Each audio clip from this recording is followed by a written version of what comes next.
Good afternoon, and welcome to the Wednesday afternoon conference call with Trusts Unlimited. This is Jim George speaking. I'm the non-attorney spokesman and facilitator for Trusts Unlimited. I'd like to thank all of you for taking the time to listen to this call, particularly those of you calling in for the first time and those that will be listening to the replay over the next 24 to 48 hours. We like to move quickly through these calls. Bottom line, the information for you. We know you're busy people. You have other things to do. We have a standard format that we run through here. We spend a few minutes talking about the reinstitution and eventual revaluation of the Iraqi dinar, which we continue to believe is the base currency for the potential revaluation of some of these other currencies. A few minutes talking about the program we've put in place to assist you, and then we go to a brief Q&A. So let's go ahead and get started and talk a little bit about the situation in Iraq. First, by way of disclaimer, Trusts Unlimited is not the purveyor of the dinar and these other currencies. We're not advocating either the sale or the purchase of these currencies, but as rather substantial currency holders ourselves, we're sharing with you the information that we think is relevant. Of course, the most relevant piece of information for those of us holding the dinar and these other currencies is the potential window for the reinstitution of the Iraqi dinar. We continue to be cautiously optimistic that the dinar could reinstitute in country in January of 2020. Those of you that have been following Trusts Unlimited know that we have cited January 2020 as the most logical date for the reinstitution going back almost 9 months now.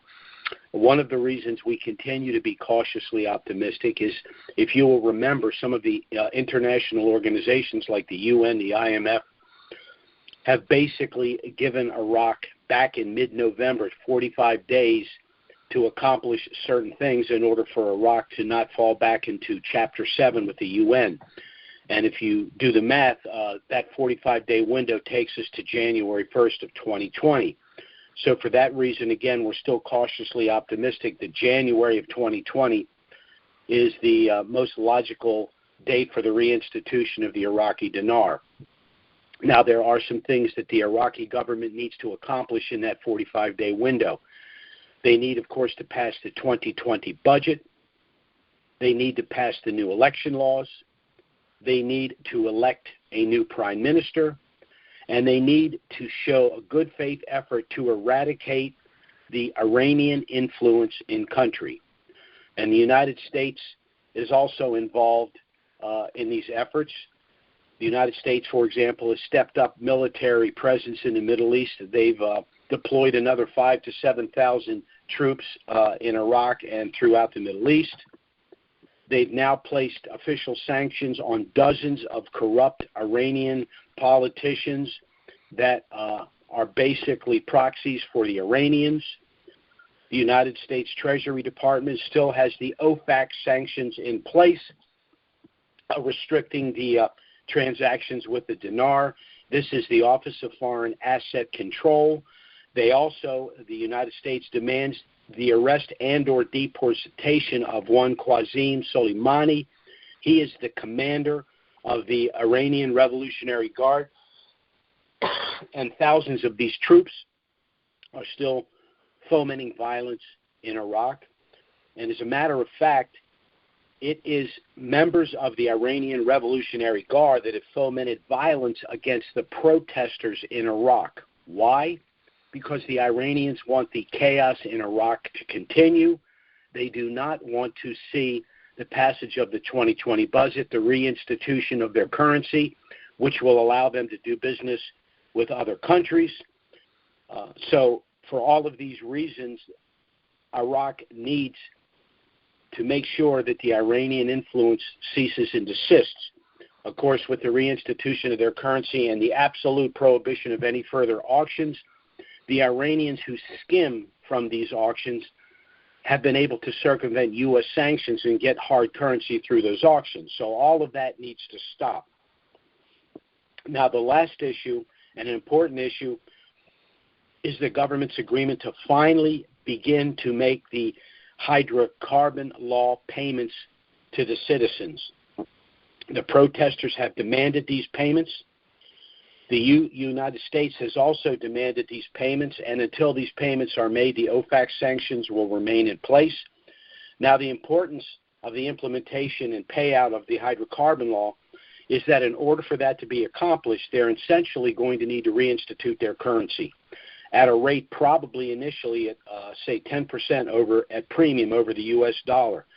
So the deletion of the zeros project must be completed, and the new lower denoms that are in the possession of the 8 regional banks would need to be distributed and on the street.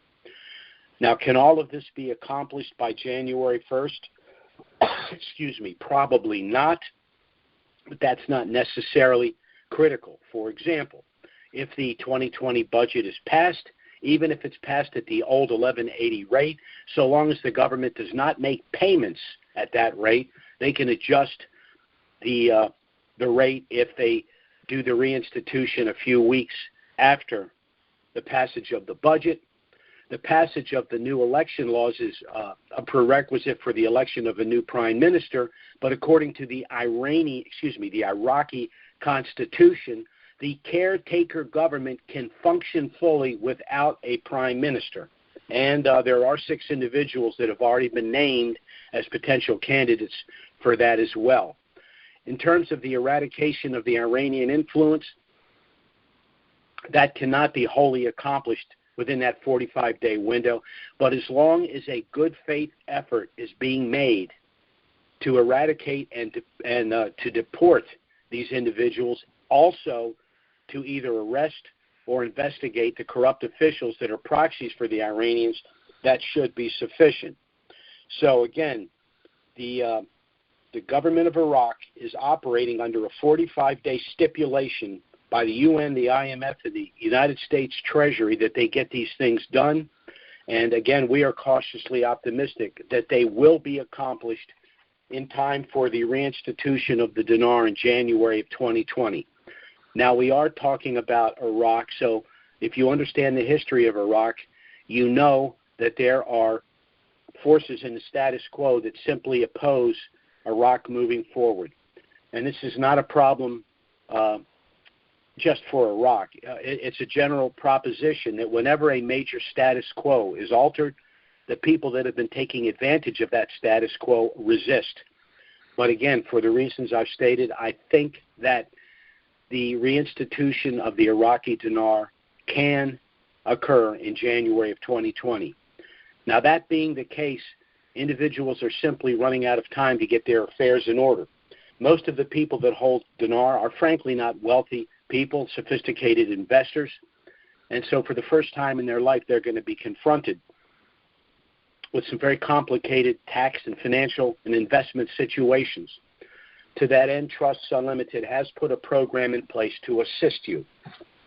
It is a 2-phase program. Phase 1 is pre-RV. Phase 2 is post-RV. Pre-RV involves the establishment of a pre-RV package of asset protection trusts with the assignment of your currencies on paper to that trust package. Post-RV involves all of the products, services, and professional referrals that will be made available to you after the revaluation of the dinar and these other currencies. So let's start with Phase 1, which is, again, the establishment of your package of asset protection trusts with the assignment of your currencies on paper to that trust package. There is a reason that Trusts Unlimited has established a package of irrevocable trusts. There are a number of entities that one can establish to provide some level of asset protection. For example, individuals can establish LLCs or sub-S corporations. They do provide some level of asset protection, primarily dividing personal assets from business assets. The problem with establishing these entities is these currencies are a personal asset. They are not a business asset per se. In addition, courts have ruled that LLCs and sub-S corporations owned in the majority by one person or a closely held group can be pierced for civil litigation. So the LLC and the sub-S corporation does not provide the asset protection you're going to need and want. Now, individuals have also established revocable or living trusts. Now, these trusts do exempt one's estate from the cost and delay of probate, and if properly structured, can substantially reduce and in some cases eliminate the federal estate tax. But revocable or living trusts cannot provide any privacy or asset protection. So again, they're going to be inappropriate. Some individuals have established single irrevocable trusts, which do provide a higher level of privacy and asset protection. However, there's an inherent flaw in a single trust. All of your assets would be owned by that one entity. So if any one of the assets within that single irrevocable trust is brought into civil litigation, that would necessarily bring all of your other assets and net worth into that litigation because they're all owned by the same entity or legal person, that one trust. The solution is to create a package of trusts, and a package of irrevocable trusts is the only bulletproof asset protection that exists domestically. That's why Trusts Unlimited has established such a package. Now, this package needs to be established prior to the revaluation of the dinar and these other currencies for a number of reasons, which I'll review with you. First, by establishing our package of trusts, your privacy and your anonymity will be preserved because the assets held within our trust package are sealed, meaning that the general public will have no knowledge of your net worth or your actual holdings. Second, by establishing this trust package, you will be able to successfully avoid personal IRS scrutiny. If you are holding these currencies in direct title when they revalue, the IRS computers will probably spit out an audit. And with the potential magnitude of this revaluation relative to your prior year's earnings, you're probably looking at a full-blown 6-year audit. Such an audit would be time-consuming. It would certainly be frustrating because it's coming along at precisely the time that this revaluation has occurred and you're involved in other more important issues. And the cost of a 6-year audit would be more than the cost of our asset protection trust. On the other hand, if your pre-RV asset protection trust is in place and your currencies have been assigned to that trust package, you will have successfully transferred the taxable event of the revaluation from yourself personally to the trust. Now, this is important for 2 reasons.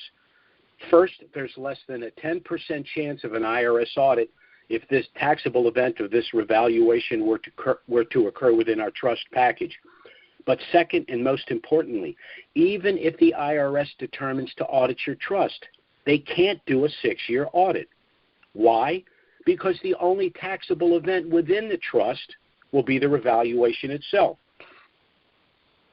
The third reason you'd want to establish this pre-RV package of asset protection trusts, because included within the package is our specially designed pre-RV gifting subtrust. Now, philanthropic gifting can always be done on a tax-preferred basis, either pre- or post-RV. But in order to avoid a substantial 40% federal gift tax, you're going to need to gift currencies to family and friends prior to the revaluation. Now, if you're gifting to individuals that you have no problem giving them the currency to exchange for themselves or giving them the lump sum after you've negotiated the exchange, that can be accomplished outside of a trust with a standard gift letter. But if you are hesitant for any reason to give these individuals the post-RV lump sum, then you can gift to them through this gift subtrust. Because you're gifting through this gift subtrust, their U.S. dollars will be protected along with yours. This gift subtrust has specific language which states that you are going to give these individuals up to a certain currency or currencies, meaning you can gift to them the exact U.S. dollar amount that you had in mind, irrespective of the exchange rate. But because you are gifting through the trust, you will be able to manage, invest, and distribute the money to these individuals as you deem appropriate. The fourth reason you'd want to establish this pre-RV trust package is because it's been structured in such a way as to allow your estate to bypass the cost and delay of probate and the federal estate tax. I'll give you 2 quick scenarios. Scenario number 1, you purchase 5 million dinar for $5,000. The day after that, those currencies revalue for $25 million. The day after that, you pass away, leaving your heirs in a state of $25 million. Now that estate must go through probate, a process that ordinarily can take anywhere from 6 to 18 months. But probate is a public disclosure process, meaning that the general public will be aware of the size of your estate, who your heirs are, and how much they each stand to inherit. So if anyone feels they have a legitimate claim against you, your estate, or your heirs, they can simply file that claim with a probate court. And that could tie the estate up for years, and in some cases even decades. And your heirs will have either limited access or no access at all to their respective inheritance until the probate process is completed. Then there's something called the federal estate tax.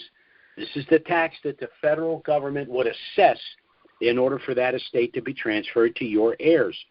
Under current law, approximately $10 million of that $25 million estate would bypass any federal estate tax, but the balance could be taxed as much as 55%, substantially reducing your heirs' inheritance. Now, this scenario is not only unacceptable, it's completely and totally avoidable. Scenario number 2, you purchase 5 million dinar for $5,000. The day after that, you assign those currencies on paper to our asset protection trust package. The day after that, those currencies revalue for $25 million. The day after that, you pass away, leaving your heirs that very same estate of $25 million, but this time protected in our asset protection trust package. As a result, there will be no probate. There will be no public disclosure of your estate. Your heirs will have immediate access to their respective inheritance, and the federal estate tax will be zero, saving your heirs as much as 55% of their inheritance. The fifth reason you'd want to establish this trust package is for some very specific asset protection benefits, one pre-RV, one post-RV. Pre-RV, this trust package will allow you to circumvent something called the Uniform Fraudulent Transfer Act. Now, what does that mean? Under our system of civil procedure, you can only be sued for what you own in direct title or the value of property at the time you transfer it out of title to an entity like our trust package. So let's use the previous example from above. You purchase 5 million dinar for $5,000. You transfer them to our trust package. They subsequently revalue for $25 million. You begin to live a lifestyle more reflective of your newfound wealth, and a couple of years down the road, someone sees that you're living rather comfortably and decides for whatever reason that they're going to sue you. Well, this prospective plaintiff has a couple of problems. First, he or she better have a very strong case and very deep pockets, because this trust is structured in such a way as to make it extremely expensive and extremely time-consuming to pursue civil litigation. But second, and most importantly, once any prospective plaintiff learns that pursuant to the Uniform Fraudulent Transfer Act, the only thing they could ever win by way of a civil award would be $5,000, the value of the property at the time you transferred it out of title to the trust, and none of the post-RV value of $25 million, there will be no lawsuit. Post-RV, there's an asset protection benefit I like to refer to as limited liability stop-loss.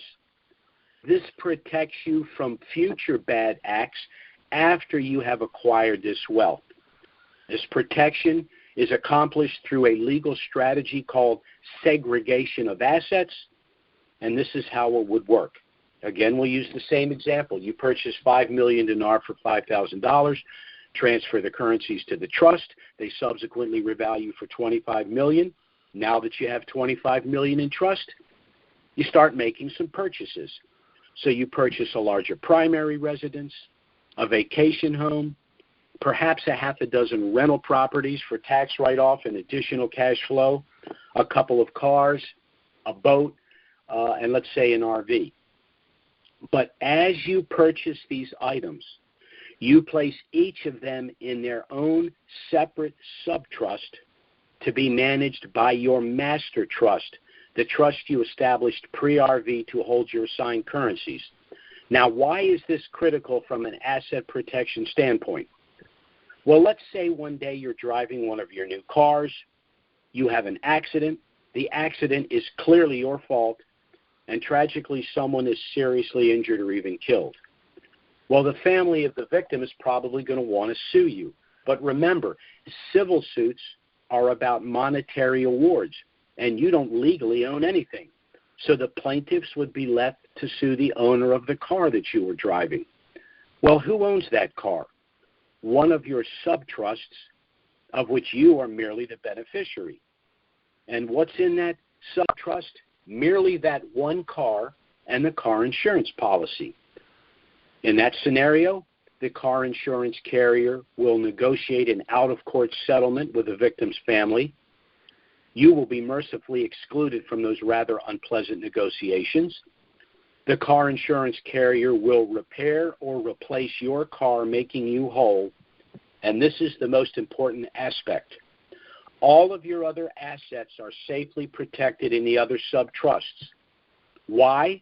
Because under the law, those separate subtrusts are separate legal persons or entities, and the plaintiffs would have no standing to pursue a separate legal entity. So your trust package works very much the way a barge would work, where all of the valuable cargo is stored in a series of small compartments. Why?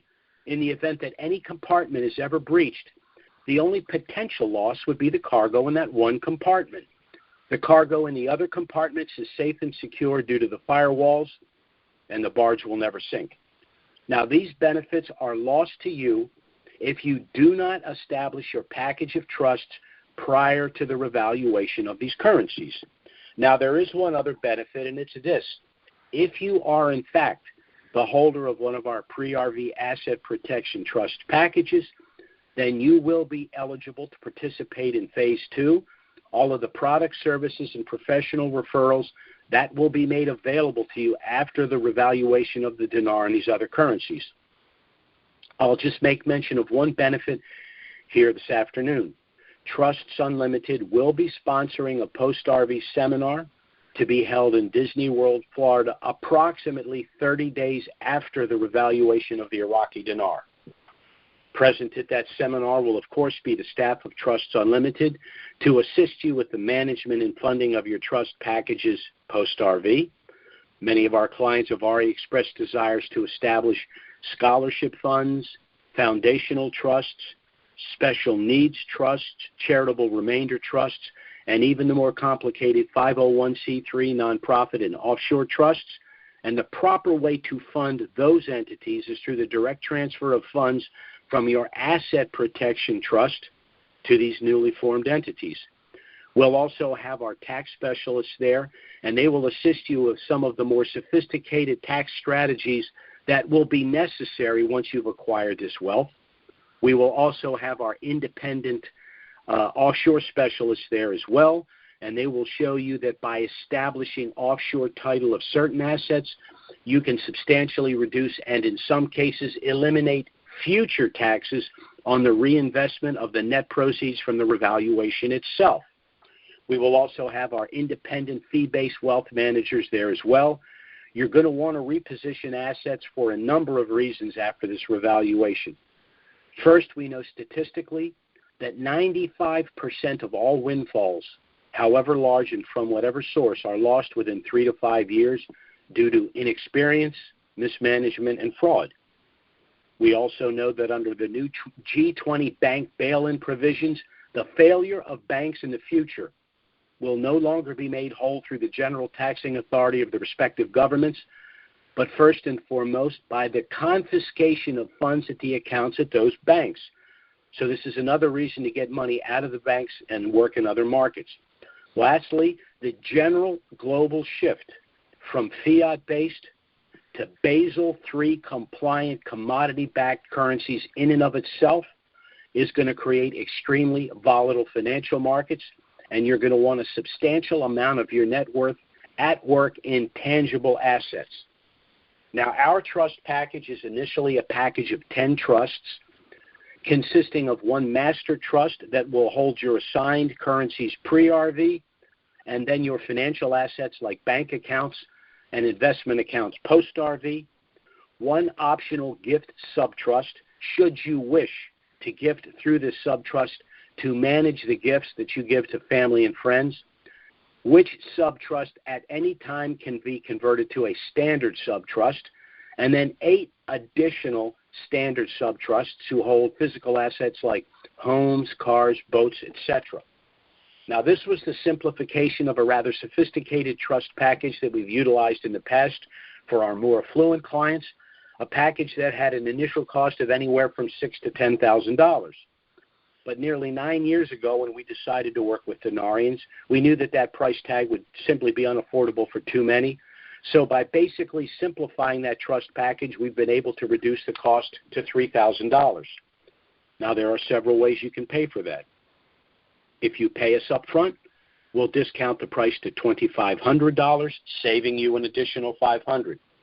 If that's not possible, we have a deferred payment arrangement. You'd make an initial payment of $525, which sum would basically offset our out-of-pocket costs just to produce and deliver your trust.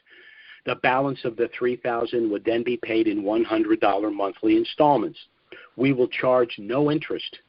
The only proviso, once the revaluation of the Iraqi dinar occurs, any unpaid balance would need to be paid within 30 days. Now, with this approach, anyone that has currencies and understands the need for getting their trust in place and their affairs in order pre-RV should be in a position to afford to do so. One other suggestion, we do accept credit cards.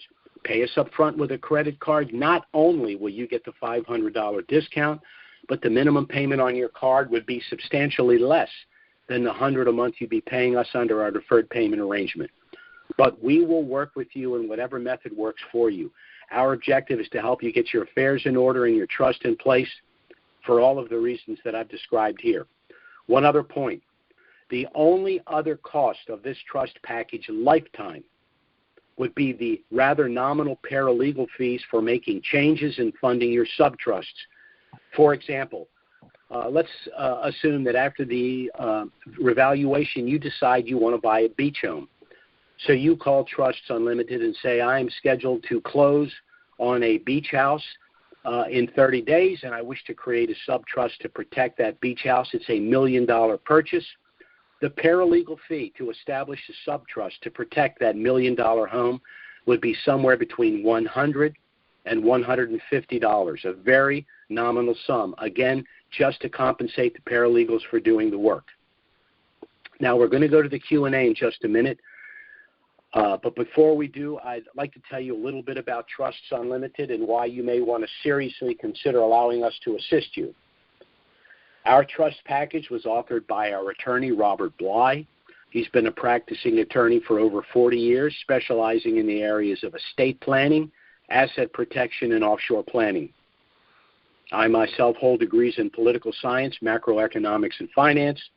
I've worked in these areas for over 38 years, and I, along with my clients, were personally involved in the reinstitution of the Kuwaiti dinar in the early 90s. So between the two of us, Robert Bly and I have over 78 years' experience working precisely in this area, and I frankly know of no firm that can make that claim. Now, Bob and I have been working together for a decade in the areas of estate planning, asset protection, and offshore planning. And, of course, it has been disheartening from time to time to see people walk away from sound estate planning and trust creation because of the mistaken belief that by doing so, they have somehow lost control of their affairs and their assets.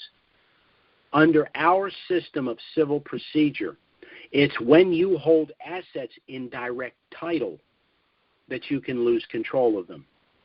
And invariably, it's at precisely those times in life that you need and want control. If you've lived for any length of time, you've either experienced in your own life or through friends and family things like unexpected divorce, permanent incapacitation, the onset of dementia, premature death and prolonged and complicated probate processes, then there are investment losses, business losses, and even bankruptcies. The number 2 loss of wealth now in the aggregate, courtesy of the information age, is identity theft. But the number 1 loss of personal wealth remains confiscation through civil litigation. Anything you own in direct title can be taken from you. So in point of fact, the only way that you can circumvent that risk is through the establishment of a package of irrevocable trusts will allow you to manage, protect, and control everything at all times and in all circumstances. And we at Trusts Unlimited will do everything we can to help you accomplish your personal and financial objectives, both pre- and post-RV, as we understand them. So again, thanks for listening to the call. I'm going to go to the Q&A in just a moment. When I do, I'm going to be providing you our contact information. So I suggest you have a pen and paper ready if you'd be interested in getting our initial informational email. You're under absolutely no obligation by doing so, even though the package includes everything you need should you wish to proceed and establish a trust package. You can review the package, contact us if you have any questions. We'll be happy to answer whatever questions you may have. There will be no consultation fee. Again, we'll do everything we can to help you make an informed decision prior to the revaluation of these currencies for all of the reasons we stated here. Now, I'm about to open the Q&A. 2 quick rules on the Q&A. We take no service calls on the Q&A. Our existing clients can contact us by phone or email if they have questions. And second, for obvious reasons, your name and number must be on the screen in order to participate in the Q&A. So I'm going to open now. And while I'm waiting for any potential questions, I'd like to give you our contact information. You can go to our website, which is trusts with an S, unlimitedllc.com. Our email address is trusts with an S, unlimitedllc@gmail.com. Our phone service is 307-274-4122. If you'd like to listen to a recent conference call playback, or if you'd be kind enough to refer us to someone that might be interested in our services, you can either go to YouTube and go to Trusts Unlimited, or you can go to IQD calls and go to Trusts Unlimited, or you can simply dial the number that you dialed for this live call this afternoon with the exception of the last digit. Rather than dialing 4, you'll dial a 3 and then use the same access code, which is 739-394-pound. If you'd like to be included on our email list, you can go to our website, go to the bottom, enter your name and email address where indicated. You should be on our email list within 24 hours. Bear in mind that we only send emails out very periodically pre-RV, but post-RV emails will most likely be going out on a weekly basis. So let's go to our Q&A here. Our first caller is area code 603. That's 603. Go ahead. Hey, Jim. It's Don from New Hampshire. How you doing, buddy? Yes, sir. How are you, my friend? Man, if I was any better, I'd be twins. I'm actually in Florida right now where it's warm, so I'm not up in the cold country. Well, it's snowing where I am right now, so I'm very jealous. Wow. Well, you need to go south in the winter time. That's all there is to that. Right, or go skiing and do something. Yeah, there you go. Well, I got a couple of questions. First one's about these currency auctions. So I don't understand them. So number one, explain what it is and what currency they're auctioning off, who benefits and who's harmed by it, and why can't they seem to stop it? Okay. Basically, they're auctioning off their own currency in order to acquire the U.S. dollar, which the government needs as their reserve currency, and which is the currency that's being utilized until their valueless dinar is revalued.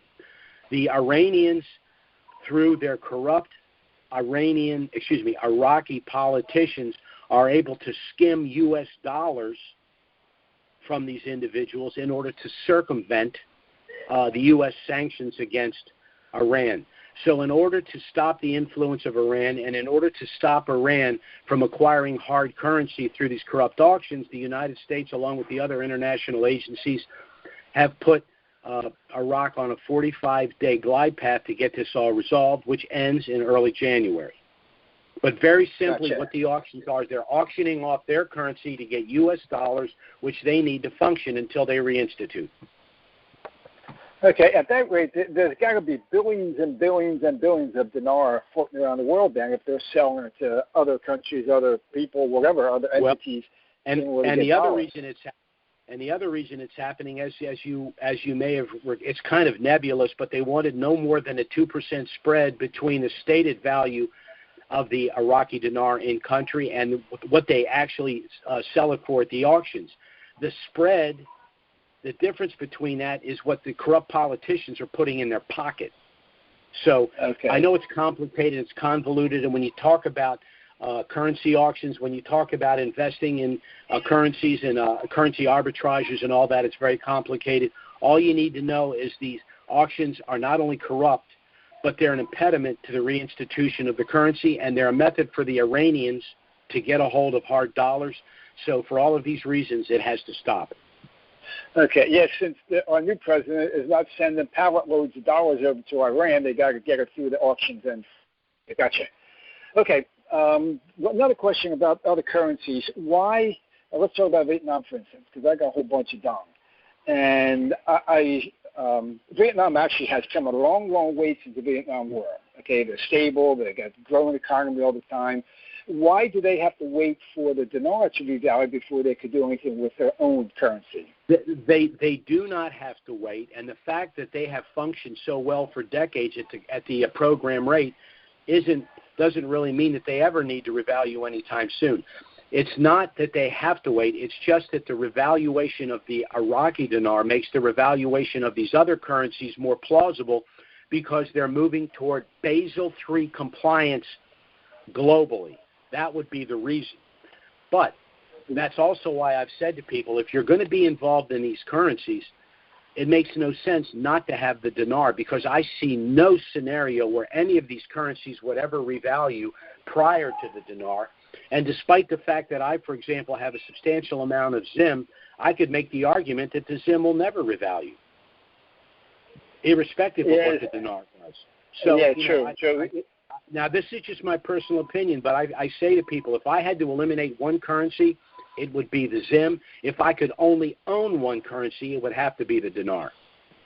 I agree. Well, I got the same three, dinar, dong, and ZIM. And the ZIM's kind of that's a neat conversation piece when you got a $100 trillion note there. I mean, well, look at this thing. It's good wall hanger for right now. You know what I mean? I was going to say I'm going to, I'll make paperweights out of them and give them away as gifts.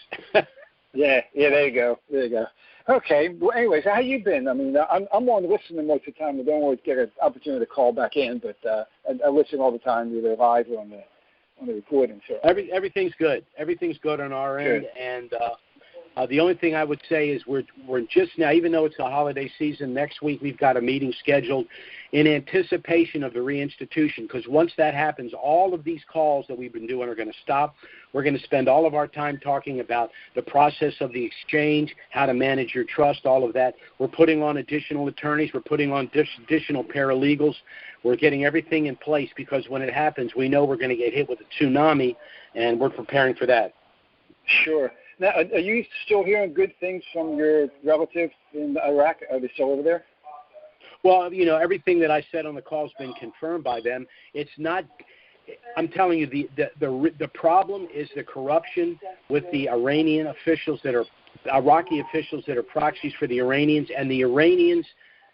These are just bad people. I don't know how else to say it. I have a lot of friends that are Iranians. They're upset. They're deeply disturbed by the mullahs, the way they're governing. As a matter of fact, I think it was last week or 2 weeks ago that they literally shot down 1,200 protesters in Iran. They just surrounded them and just eviscerated them. Wow. And so that just got to be dealt with. And one of the things the United States just finally did is they put individual sanctions on corrupt officials in Iraq. So they're really putting a squeeze on them, and hopefully this will force them to get everything done in a timely fashion. Okay, so between the protesters and what the United States has done, they're really pushing along that to get the corruption. Also, the threat of the UN threat to push Iraq back into Chapter 7 should scare the bejesus out of them. So, like I said, they're on notice. It's time to fish or cut bait. And if it doesn't happen in January, is it going to go another whole year, or could this happen mid-year? Theoretically, it could, but it depends on the reason it doesn't happen in January. If it's, for example, because they released a budget at the 1180 rate, they can adjust that, anytime in the first quarter. So, again, considering everything, I still am cautiously optimistic that the reinstitution is going to happen in January. Okay. Well, you must be. If you guys are getting more attorneys on board and stuff like that, you got to have pretty good feelings of what's going on there, then. That's good news. Well, it's still Iraq, but we can only make decisions based on the information at hand. And the information at hand says they're moving as quickly as they can to satisfy the international community that they're serious about eradicating the corruption, eradicating the undue Iranian influence, and then all of the other issues the CBI has to deal with, namely the deletion of the zeros, the release of the lower denoms, and all of that. It's encouraging to see that Pence and other government officials have spent time over there, too, helping them hands-on, I guess, and meeting and showing what they need to do. That's always encouraging to see that. Yeah. Well, they're putting the full-court press on, so I'm hoping that'll get it done. Excellent. Okay, I'll let you go take some other calls. And Les, if you're there, hey, Les, stay warm up there in Chicago, man. I'm going down here. He's in here somewhere. I'll get to him. Okay, very good. Okay, buddy, you stay well, and we'll talk to you next week. Okay, bye-bye. Yes, sir. Bye-bye. Okay, our next caller is area code 817-817. That number looks familiar. I think I got a call from someone at that this morning. Go ahead. Hey, this is Joshua Walker. I'm a first-time caller to you guys. Yes, sir. I got a call from you this morning. I'll give you a call later this afternoon to discuss personal issues, but what can I do for you, my friend? Oh, yeah. So one of my buddies, he actually brought me on and told me a little bit about the whole currency thing, and I'm familiar with the currency war that's going on with the tariffs and the this and the that and all that. Of course, I've been doing a little bit of research on the Dinar question, and I learned that this is something that's kind of been going on for a long, long time, and the question of revaluation has popped up over a long period of time. So one of the things that I listened to in your call, I think it was from the most recent call, and you mentioned this a few times today, was the deletion of the zeros.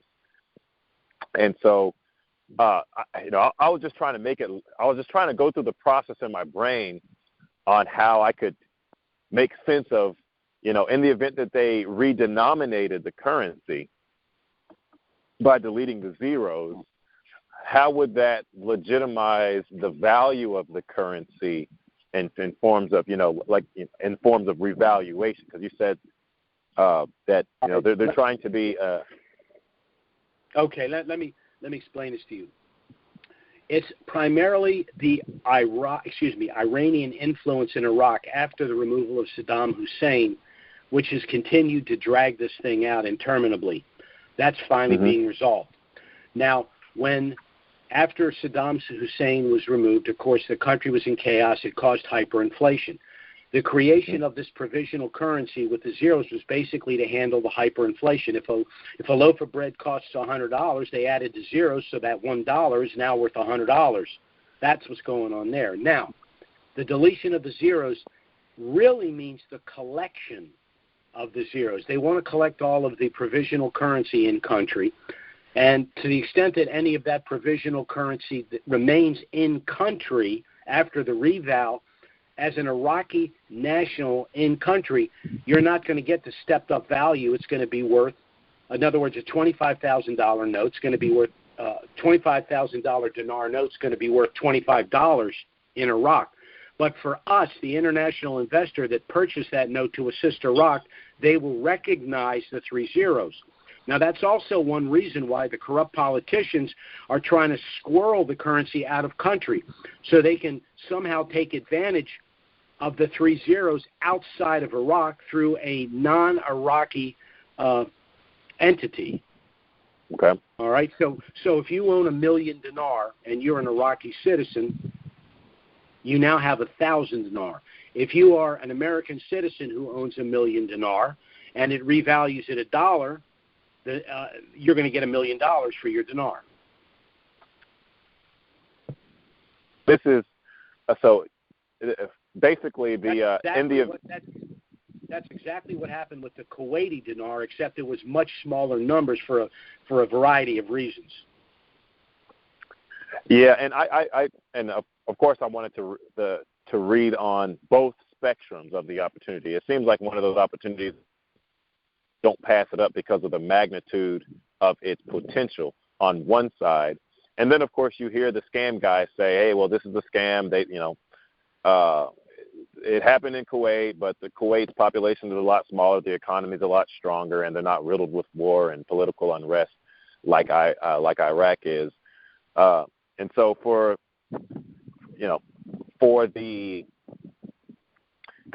because to my understanding, Trust Unlimited. Let me interrupt you for a second. When this happened in Kuwait, it wasn't based on the population. It was based on the value of the Kuwaiti dinar against the U.S. dollar. When it revalved for over $3.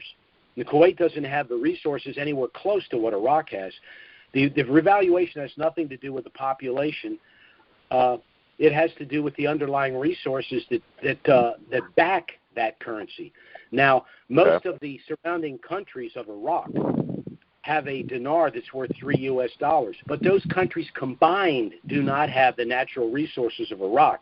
So it's only common sense that at some point, I suspect, and I've said this before, I suspect that the dinar will initially come back at a premium over the dollar and then quickly rise to somewhere between $3 to $4. That's based on the underlying known resources of Iraq. Right. Oh, okay.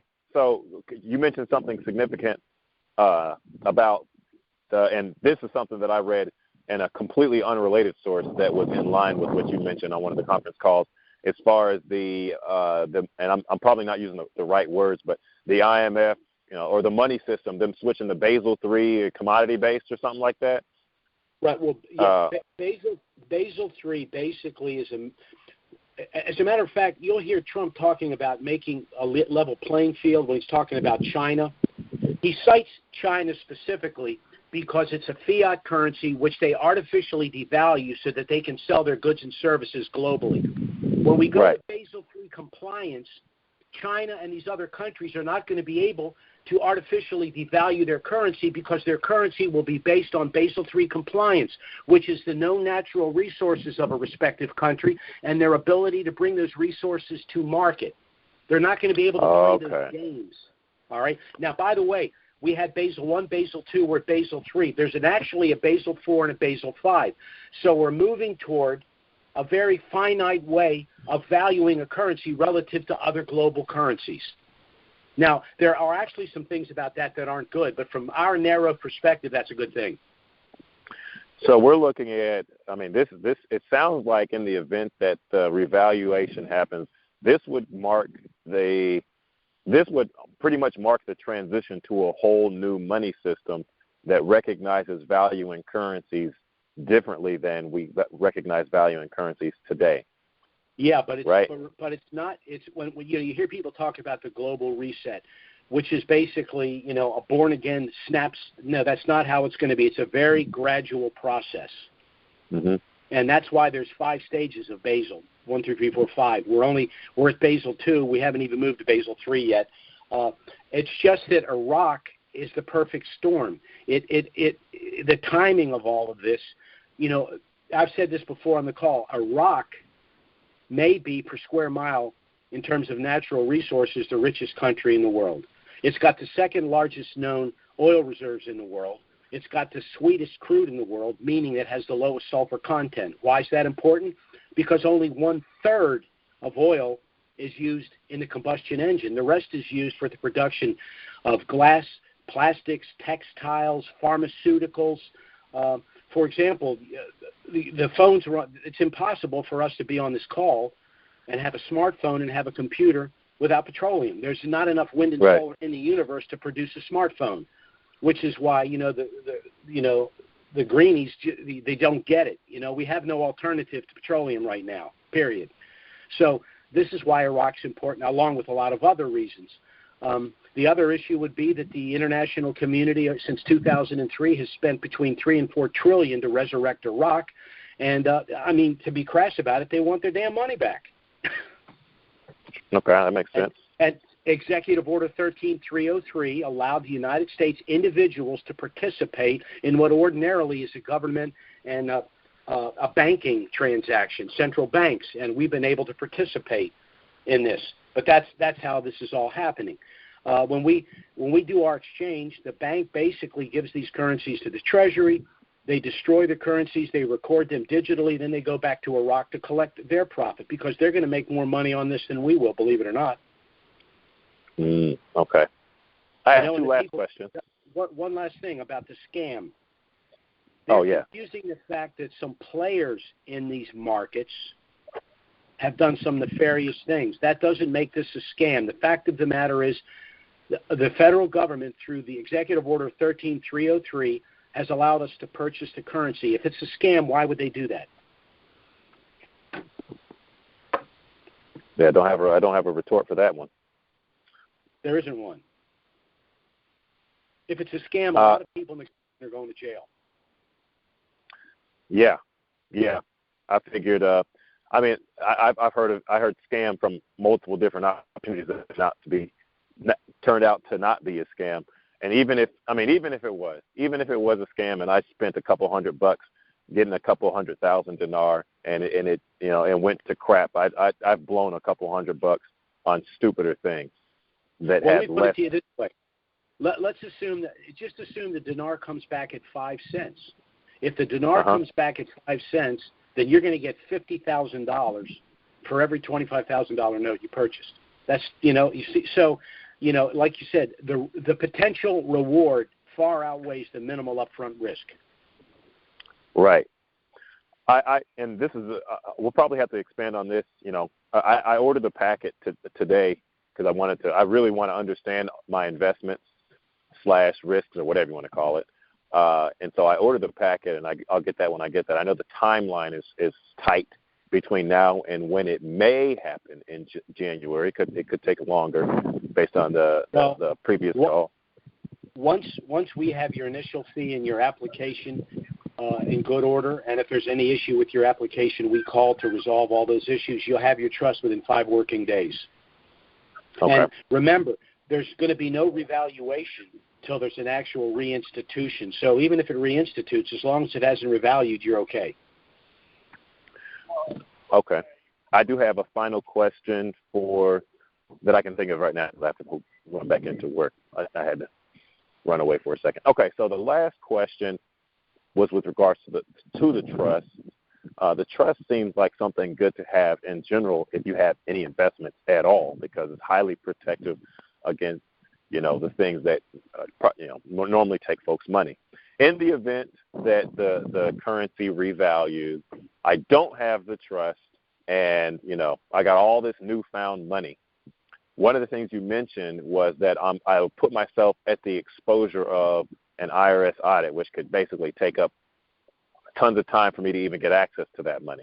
But if I guess the simple question you will certainly have access to the money. The point is, though, that you're going to be dragged into a 6-year audit that's going to cost you substantially more than our trust package.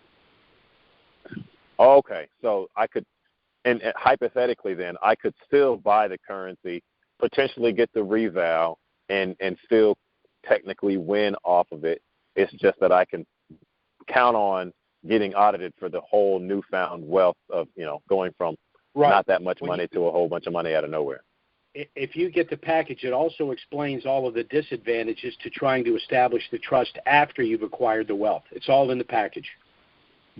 Okay, yeah, and I'm waiting on the package to arrive. I'm going to get on that right after the call. I'm going to take care of that right after we get off the call. I assume you left us your email address. Yeah, I left my email and right. Voicemail, so you'll get it today because I'm going to take care of that right after this call. Okay, I appreciate it. All right, well, that's all the questions I could think of. If there's a call next week, I'll try to make it on and see if I can find some harder questions to throw your way. But okay, yeah, okay. Thanks a lot. I appreciate it. Thank you. All right, bye-bye. Okay, our next caller is area code 312. That's 312. I'm taking a wild guess. That's Les. That ain't no wild guess. It's me, all right. Good afternoon. Okay, Jim. what do you got for me today, Les? Well, I want to say hi to my buddy that's wanting to be in Florida because I'd like to be there too. It's warmer. Yeah. And that last caller really had some really good questions there. And it reminded me of the one that I forgot to ask, which was but it's easy. You got this. Don't worry. You have, is there a limit that you can put in a trust before taxes, before it's taxed? I thought I read or heard somewhere $50 million, anything over $50 million going into a trust is taxed. Is that correct or incorrect? No, that's more garbage. That's guru garbage. Okay, so you can put in whatever you want. The issue is, in this case, what is the tax implication of the revaluation? Now, if you do not establish a trust pre-RV and you decide for whatever reason you still want to establish a trust, if it's net proceeds that have already been taxed, there is going to be no tax to place them in trust. Now, there are some states which will hit you with a transactional tax if you take physical assets like a house, for example, and place it in a trust. There's a charge, and that's just – did you ever used to watch a show called Green Acres? Did you ever remember that show? Yeah, I remember. She's in New York and he's in the country. Mr. Haney was the guy that would charge you $10 to do a job, and then he would give you the bill. It was $50. He charged you per nail, per hammer. That's what the government does. They just have all these little transactional taxes just to shake you down. That's the only tax that you'd be involved in. What I do not mention on the calls, because the IRS has not responded yet, is that pursuant to Section 988E2 of the Internal Revenue Code, refers to the profit from the exchange of the currency as cap gain. If that's true, if they hold that to be true, that means that the currency that we physically hold is a capital asset. Section 643B of the code says the profit from the exchange of a capital asset within an irrevocable trust like ours is tax deferred, which means that if you hold these dinar and these other currencies, they're in our trust. The revaluation occurs within the trust. The profit from the exchange is tax deferred. The IRS has failed to respond to our request for a private letter ruling on that. After the reinstitution of the currency, they're going to have to respond because, frankly, we're going to tell them, you're going to get sued if you do not answer this question.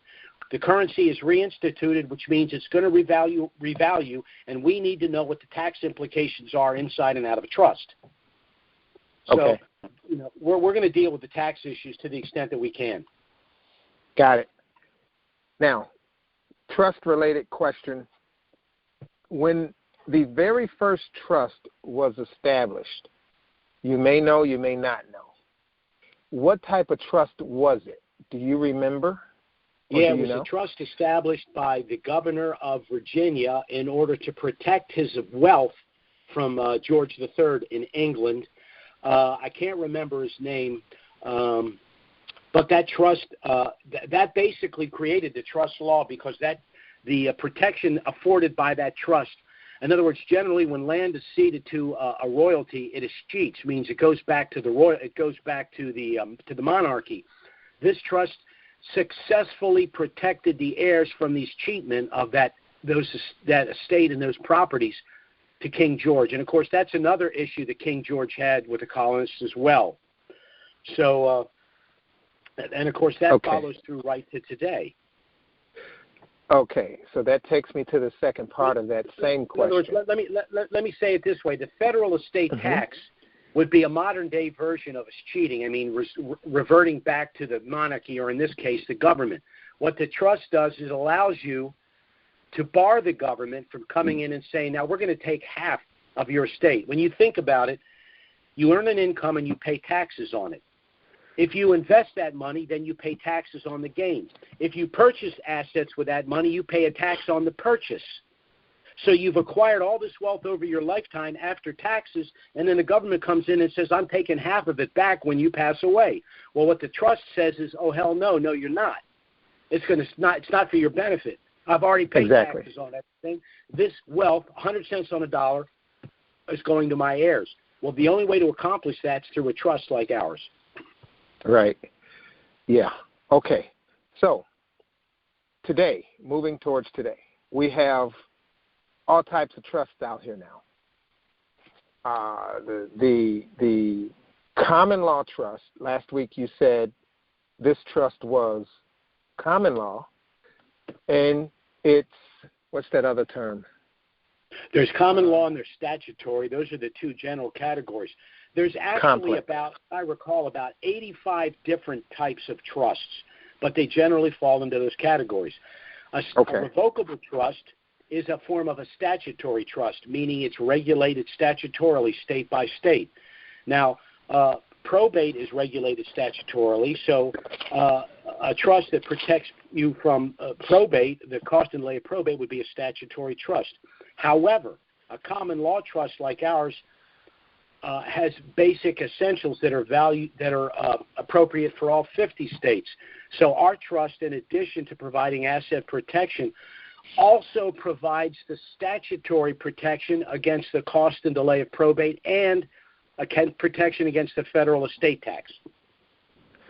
So that is basically the complex trust, which is what this is basically all these other trusts wrapped into one. It means it has certain universal provisions in all states, so whatever state you live in, this trust is valid.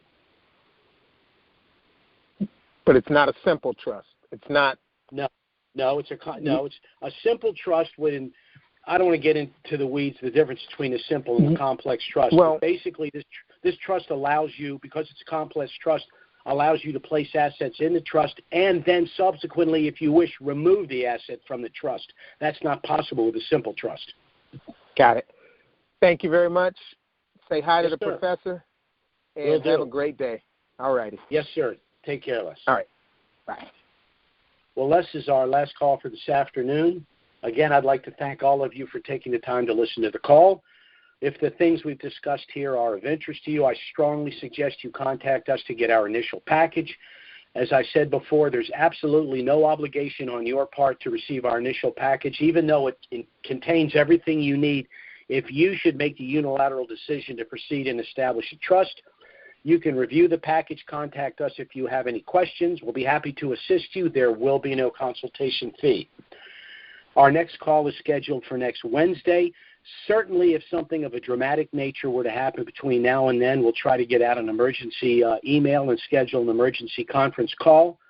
But failing that, we will be back next Wednesday, noon Eastern, 9 a.m. Pacific. Bye-bye, everyone. Thanks for listening, and have a great week.